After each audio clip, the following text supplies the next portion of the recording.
พาเรือขี่เรือขึ้นทั้งรองว่าบางที่เป็นปากแบงเดี๋ยวนี้อยู่ยังบุหัดปากอูเทือขี่ไกลมาประมาณชั่วโมงนี่แหละเดี๋ยวนี้9 โมงไป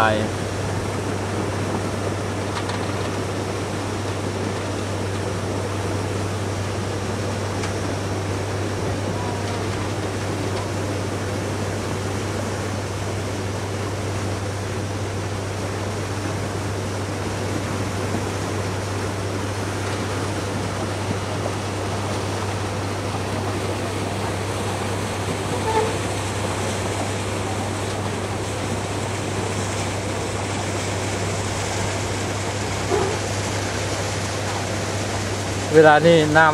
ำลงหลายแล้วแต่ว่าอีกเดือน1-2 เดือนยิ่งจะลงหลายกว่านี้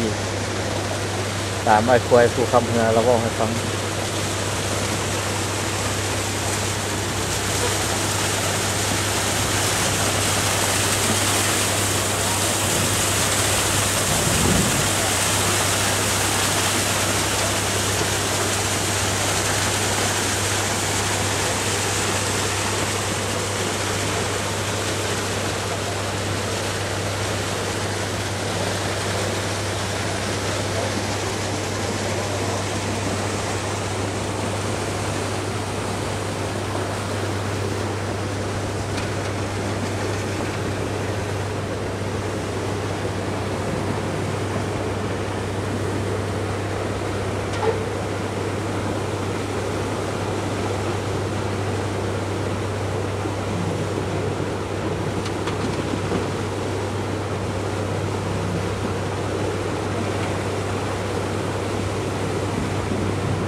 ก็นางเลี้ยวนะพี่ละกระทายไป